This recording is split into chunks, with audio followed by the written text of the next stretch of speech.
부모 통장에서 돈 나가면은 내 돈 나간 거 아닌가요? 한번 생각해 보세요.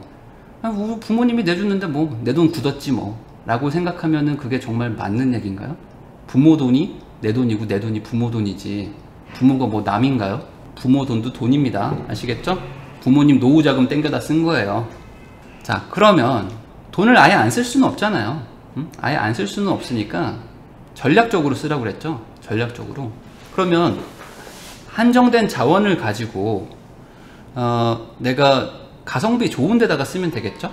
그러면 어떤 게 가성비가 좋고 어떤 게 가성비가 나쁜지를 좀 알아보면 좋겠죠. 그래서 이건 제 기준입니다.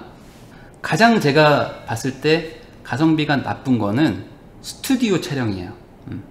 스튜디오 촬영은 정말 안 하셨으면 좋겠어요. 아니 어떻게 그래도 스튜디오 촬영을 안 합니까? 그거 해야죠. 저도 했어요. 저도 했는데 찍으면서도 정말 하고 싶지가 않았어요. 이게 뭔가. 그런데 남들 다 하니까 저도 했죠. 왜냐면 저도 어렸으니까. 그런데 아무짝에도 쓸모가 없습니다. 정말로. 제 결혼 사진 액자는 어디 들어가 있는지도 모르겠어요. 그냥 어딘가에 지금 처박혀 있고요. 결혼 사진은 잘 안 봅니다. 스튜디오 사진 정말 안 봐요. 오히려 신혼여행 가가지고 찍은 사진을 더 보고 뭐 그냥 어디 같이 놀러가서 찍은 사진을 더 많이 보지 그렇게 인위적인 사진을 지금 보는 시대가 아니잖아요. 차라리 뭐 데이트 스냅이라고 해서 뭐 20~30만원 정도로 해가지고 그냥 어디 올림픽 공원이나 이런 데 가서 대충 데이트하는 것처럼 찍는 게 있어요. 그런 거 찍어가지고 결혼식장 앞에 그 하객 인사할 때 세워놔도 됩니다. 아무도 그 사진 신경 쓰지 않아요. 요즘에 누가 뭐 결혼식장에 사진 찍어놨는지 안 찍어놨는지 보나요? 보지도 않아요. 식당 몇 층이냐? 이것만 물어보고 있죠. 아시겠죠? 절대 안 찍으셨으면 좋겠어요. 차라리 그 돈 한 200만원, 막 150, 200만원 이런 걸로 차라리 둘이 여행을 한번 가시든지 아니면 신혼여행을 1박을 더 하시는 게 낫다. 아시겠죠? 옷 같은 건 다 빌리시고요. 맞추지 마시고요. 옷 아무도 신경 안 써요. 그냥 우리 둘의 만족일 뿐이죠. 정말 아무도 신경 쓰지 않습니다. 자, 그 다음에 두 번째로 아까운 게 결혼식장이에요. 결혼식장은 정말 아까워요. 그런데 이건 아까도 말씀드렸지만 부모님의 영역이에요. 내가 어떻게 할 수가 없어요. 그래도 최대한 한번 설득을 해보세요. 왜냐면 이런 돈을 아껴서 내가 다른 걸 하겠다라고 목적을 가지고 설명을 하면 돼요. 그런데 그런 거 없이 그냥 단순히 아끼자, 비싸다 이런 식으로만 얘기를 하면 양가에서 싸움만 나죠. 차라리 그거를 아껴서 뭐 우리를 줘라. 그러면 그걸로 뭐 대출을 좀 덜 받을게 라든지 아니면은 뭐 집을 살게 라든지 뭐 이런 식으로 좀 건설적인 데다가 좀 쓰셔야지 식장은 정말 돈이 아깝긴 해요. 그래서 부모님들을 잘 한번 설득을 해보세요. 하객들은 교통 편하고요. 그리고 밥 맛있는 거를 훨씬 좋아합니다. 뭐 호텔식이고 뭐고 별로 그렇게 신경 안 써요. 호텔식 오히려 싫어합니다. 빨리 먹고 가고 싶은데 1시간 막 2시간 동안 막 스테이크 나오고 맛도 없는 스테이크 있죠? 그런 거 주면서 뭐 저기 앞에서 잘 들리지도 않는데 저기 앞에서 둘만 막 뭘 하고 있죠? 그럼 뒤에 사람들은 막 서로 막 만나서 인사하고 뭐 오랜만에 뭐 봤네 뭐네 하면서 막 자기들 얘기하기 바빠요. 그러니까 결혼식장에 대해서 그렇게 의미 두지 않잖아요. 우리도 남의 결혼식장 갈 때 뭐 의미 둡니까? 그렇지 않죠. 그러니까 잘 한번 얘기를 해보세요. 내가 되게 고급진 데서 결혼을 해야 결혼 잘했다는 얘기를 들을 것 같지만 그렇지 않습니다. 그렇지 않아요. 그 뒤에 내가 어떻게 사는지가 더 중요해요. 더 중요해. 너무 아끼다가 쫌생이 소리 들을까 겁나네요. 그러니까 맛있는 대로 하세요. 밥 좀 괜찮고 교통 좀 괜찮은 데 있어요. 그러니까 호텔식 막 이런 거를 찾지 마시라 이거죠. 요즘 뭐 무슨 막 성당 같이 뭐 채플식 뭐 이런 데도 많이 하잖아요. 그런데 그렇게 안 하는 게 좋습니다. 물론 돈 많으면 하시고요. 자, 그렇지만 이건 부모님이 결정하는 거라 어떻게 할 수는 없어요. 밥 맛있고 교통 편한 대로 하세요. 자, 그 다음에 드레스랑 메이크업 있죠? 드레스랑 메이크업은 여기는 이성이 작동하는 영역이 아니에요. 그러니까 아내분이 하자는 대로 하세요. 어쩔 수가 없어요. 여기서 뭐 건들다가는 오히려 싸움 나니까 드레스랑 메이크업은 조금 아내분 얘기를 좀 따라주시고, 대신에 스튜디오는 좀 얘기를 좀 잘 한번 해보세요.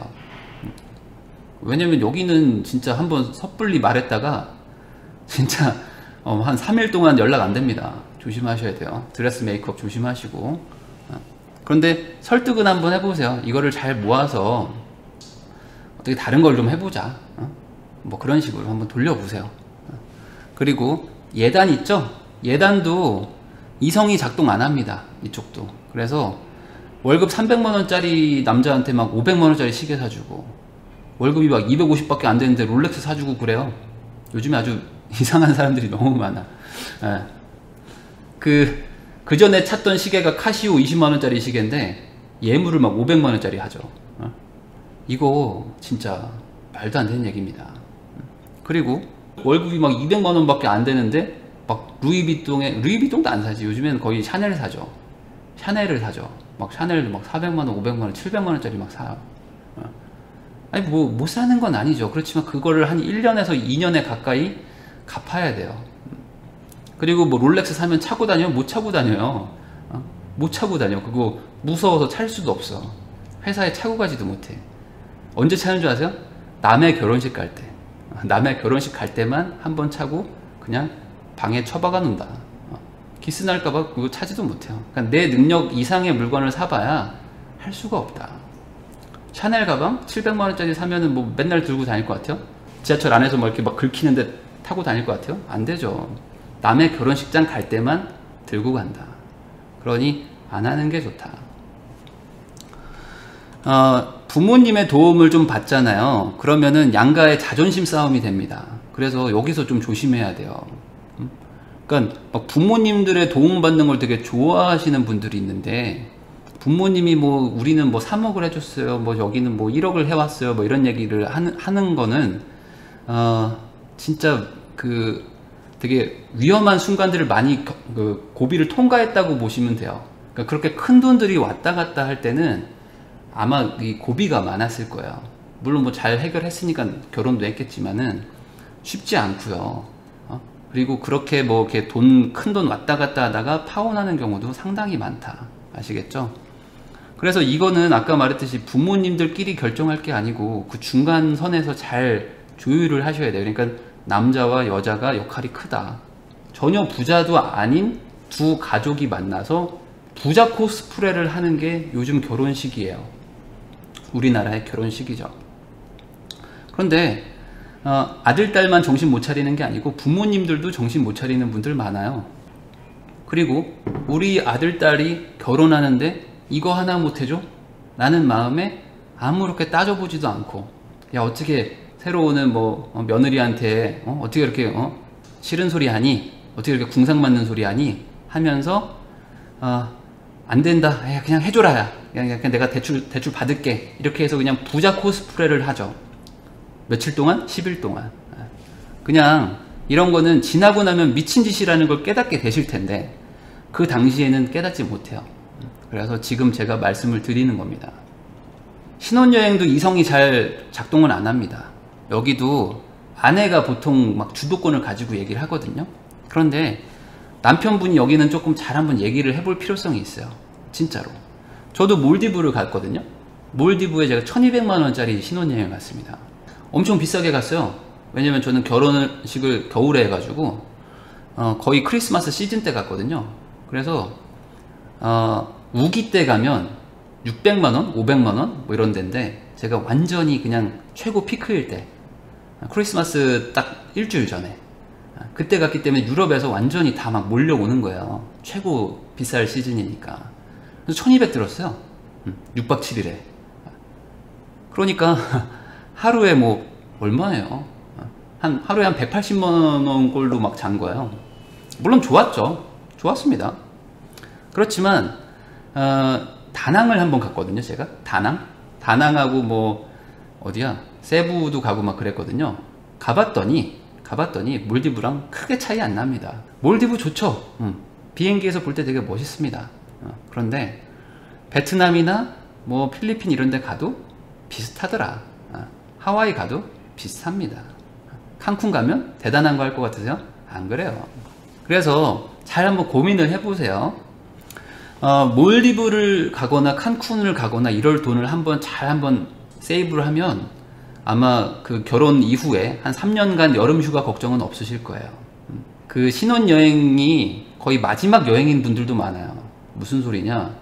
결혼한 지 5년 차인데 해외를 한 번도 못 가봤대요. 신혼여행 때만 가본 거죠. 그런 경우도 많아요. 왜냐하면 너무 내가 결혼식에다가 돈을 많이 써버리면 그 다음을 갈 수가 없는 거예요. 왜냐면 결혼 이후로는 현실인데 나눠서 여러 번 가는 것도 괜찮다. 아시겠죠? 그리고 돈 많이 벌어서 가도 괜찮다. 돈 많이 벌고 나중에 가라 이거죠. 우리 이 방송은 부자가 목표인 예비 신혼부부에게 얘기하는 겁니다. 저는 부자는 아니고 그냥 욜로로 살 건데요. 그냥 뭐 딩크족으로 애 없이 살 건데요. 그러면 마음대로 가세요. 거꾸로 그럼 이제 가성비 좋은 거를 설명해 드릴게요. 가성비 좋은 거. 제일 좋았던 게 뭐냐면 쪽팔림을 감수한 거예요. 자, 이게 이해가 되셨으면 좋겠는데 쪽팔림을 감수하기로 마음 먹었던 게 최고로 가성비가 좋았다. 가장 큰 돈이 들어가는 게 뭐죠? 집이죠. 그래서 저는 집을 월세로 가기로 마음 먹은 거예요. 2000에 55로 간 거예요. 14평짜리 25년 된 빌라 아파트였나? 복도형 아파트. 저는 쪽팔림을 감수한 거죠. 저 그때 아파트 13채인가 있었고 삼성 다니고 있었는데 와이프도 일했으니까 그때 합치면 연봉 1억 가까이 됐단 말이죠. 그런데 진짜 이름도 모를 뭐 조그만한 아파트에서 녹물은 안 나왔어요. 다행히. 근데 이제 막 창문이 막 밖에 복도 창문 깨져 있고 막 이랬죠. 그렇지만 쪽팔림을 감수한 게 최고로 가성비가 좋았다. 멋지게 하려면 끝도 없어요. 사실 돈은 멋지게 하려면 끝도 없이 쓸 수 있습니다. 그렇지만 한번 쪽팔리려고 마음을 먹으면, 그러니까 SNS에 자랑질을 안 하려고 마음을 먹으면 상당히 가성비가 좋아질 것이다. 쪽팔리는 거는 잠시고요. 돈 문제는 영원합니다. 결혼은 현실이고요. 결혼은 돈이에요. 그러니 환상 속에서 살지 마시고 현실을 보셔야 돼요. 그러면 조금 쪽팔려도 됩니다. 우리 부부가 한 달에 얼마 저축하는가 한번 고민해 보세요. 그러면 우리 부부가 한 달에 100만원, 150 저축하면 돈 많이 쓰시면 안 돼요. 결혼은 환상이 아니고 현실입니다. 아시겠죠? 두 번째로 가성비가 좋았다는 건 뭐냐면 프로포즈예요. 저는 프로포즈를 강하게 하셨으면 좋겠어요. 진짜로. 저는 홍콩에 가서 프로포즈를 했거든요. 그 홍콩에서 되게 유명한 그 포시즌이라는 호텔이 있죠. 포시즌이라는 호텔에 1박을 했어요. 그리고 거기서 되게 유명한 그 야경이 잘 보이는 그 식당이 있어요. 거기도 예약을 했어요. 그리고 뭐 하여간 되게 코스를 잘 짰어요. 그래서 포시즌이 72만원이었어요. 1박에 1박에 72만원이었죠. 그리고 이제 뭐 반지랑 이런 거 준비해 가지고 그 심포니 오브 라이트인가? 막 이렇게 홍콩에서 막 이렇게 막 라이트 쇼 하잖아요. 그거 할 때 그 36층인가 40층에 있는 식당에서 그 창가 쪽을 예약을 하고 거기서 이제 그 라이트 막 하는 걸 보면서 반지 주고 거기다가 이제 디저트를 미리 예약을 했어요. 그래서 그 예약한 거에다가 뭐 나랑 결혼해 줄래라고 영어로 쓰고 했죠. 이걸 했어요. 근데 이게 가장 가성비가 좋았다. 진짜로. 지금도 와이프는 그걸 되게 좋아해요. 그리고 지금도 와이프는 홍콩을 되게 좋아하고. 그러니까 우리한테는 홍콩은 되게 특별한 곳이 됐죠. 그런데 잘 들어보세요. 그거를 쓰는데 그걸 하는데 돈이 얼마 들었냐? 200만 원이 들었어요. 200만 원. 물론 1박 2일 간 거예요. 그러니까 되게 힘들었어요. 힘든 일정이었어요. 1박 2일에 가니까. 그렇지만 포시즌 호텔하고 뭐 예약하고 뭐 스테이크 뭐 이런 거 예약하고 뭐 다 해서 딱 200 들었어요. 그런데 그 200이 제가 봤을 때는 한 5천만 원 정도의 가치를 한 것 같아. 네, 진짜로요. 왜냐라는 걸 설명할게요. 이거는 제 자랑이 아니고 남자분들 잘 들으셔야 돼요. 이게 되게 전략적인 선택이다. 아시겠죠? 한정된 자원을 좋은 곳에 써야 된다고 그랬죠? 결혼 준비를 하다 보면 둘만의 시간을 갖는 경우가 별로 없어요. 이게 되게 힘들고 지치거든요. 계속 막 이렇게 장관이 이렇게 양쪽을 막 왔다 갔다 하면서 되게 힘들어요. 그리고 막 지치거든요. 근데 딱 둘만의 시간을 보낼 수 있는 때는 또 행복해져요. 왜냐면 내가 좋아하는 여자랑 결혼하는 거니까. 그러면 프로포즈라는 건 어찌 보면 둘만의 그런 이벤트죠. 그러니까 이 이벤트를 잘 하는 거는 우리한테 되게 좋은 일이에요. 어디 부모한테 잘하는 게 아니잖아요. 그런데 핵심은 이거예요. 전략적인 판단입니다. 우리나라 남자들이 프로포즈를 정말 못해요. 정말 못해. 그리고 개념이 없어요. 프로포즈에 대한 개념이 전혀 없어요. 그래서 반대로 내가 프로포즈를 조금만 잘하면 이게 가성비가 엄청난 거예요. 가성비가 엄청나다. 왜냐면 막상 그 와이프의 친구들도 다 프로포즈를 개판으로 봤거든요. 진짜로. 뭐 그나마 뭐 한다는 애들이 호텔에서 뭐 풍선 대충 불어놓고 뭐 이벤트 업체 하나 불러가지고 뭐 그런 거 하든지, 아니면 어디 무슨 뭐 원테이블이라고 해서 뭐 한강 보이는 뭐 그런 데 있죠? 오피스텔 하나, 뭐 테이블 하나 놓고 거기서 뭐 요리사 하나가 이렇게 테이블 하나 놓는데 거기서 이렇게 대충 이렇게 해요. 그런 거는 누구나 한다. 누구나 해. 그래서 SNS에 자랑할 수가 없어요. 집에서 했네요. 그런 거 하시면 안 됩니다. 그래서 이게 전략적 판단입니다. 뭐냐? 여자들의 대화 있잖아요. 저는 이거는 그냥 상상이자 제가 뭐 들은 얘기를 하는 건데, 여자들의 대화는 뭐냐면 웃는 얼굴로 서로 얘기하고 있거든요. 웃는 얼굴로 얘기하는데 서로 뒤로는 막 칼싸움을 해요. 무슨 소리냐? 프로포즈 받았어? 그러면 받았지. 뭐 받았어? 나 홍콩 갔다 왔잖아. 헐. 이러면서 한 방 맞았어. 벌써 한 방 맞았죠? 근데도 앞에선 좋아해줘요. 너무 좋았겠다. 진짜 행복했겠다. 이렇게 말을 하죠. 그리고 뒤에서 막 칼싸움을 막 하는데 칼침을 막 몇 방을 맞는 거죠. 그리고 막 집에 와가지고 남편을 갈궈요. 그리고 뭐 반대도 마찬가지고요. 그리고 어떤 경우는 이런 경우도 있어요. 나 홍콩 가서 막 받았잖아. 그러면은 옆에 애가 갑자기 가만히 있다가 난 파리 가서 프로포즈 받았는데? 막 이래요. 그러면은 홍콩에서 받은 사람이 막 얘기를 하다가 갑자기 또 시무룩해져. 시무룩해져. 옆에는 파리에서 받은 애가 있거든. 그러면 이 여자애가 나를 막 도끼로 막 찍고 있는 거야, 나를. 뒤에서. 안 보이는 도끼로 막 찍고 있어. 그러면은 홍콩 갔다 온 사람이 이렇게 시무룩해지는 거죠. 와이프한테 한번 정말 멋있는 필살기를 하나 주셔야 돼. 그게 제가 봤을 때 가장 가성비 좋은 게 프로포즈다. 정말로. 왜냐면 다른 남자들이 대부분 다 대충 하거든요. 이거 꼭 명심하세요. 프로포즈에서 점수 따야 됩니다. 안 그러면은 아마 고생길이 열리실 것이다. 그 다음에 아까도 말했죠. 작은 집에서 신혼집 차린 거 되게 좋았어요. 그리고 혼수도 되게 싼 거 했어요. 그래서 되게 좋았어요. 왜요? 혼수 처음부터 잘해야 되는 거 아닌가요? 아니요. 집을 넓혀가는 게 좋았어요. 집을 넓혀가서 좋았고, 가구도 결국 바꾸게 돼요. 다 바꾸게 되는데, 나는 부자가 될 거라고 했죠? 부자 되고 싶은 사람들을 위한 방송이죠? 그러니까 처음부터 갖추려고 하지 마세요. 처음부터 갖출수록 내가 부자가 늦게 됩니다. 그러니까 처음부터는 되게 허접하게 시작하셔도 돼요. 왜냐면 우리 둘이서 그냥 사는 거니까. 어차피 집에 많이 있지도 않아요. 맨날 나가서 뭐 술 먹고 뭐 공원 다니고 뭐 이러고 있지, 집에서 뭐 하는 거 별로 없습니다. 그러니까 집은 작은 거, 혼수도 약한 거. 그래서 돈을 세이브 해가지고 그런 거를 어떤 투자를 하시든지, 아니면 차라리 빚을 지지 말라.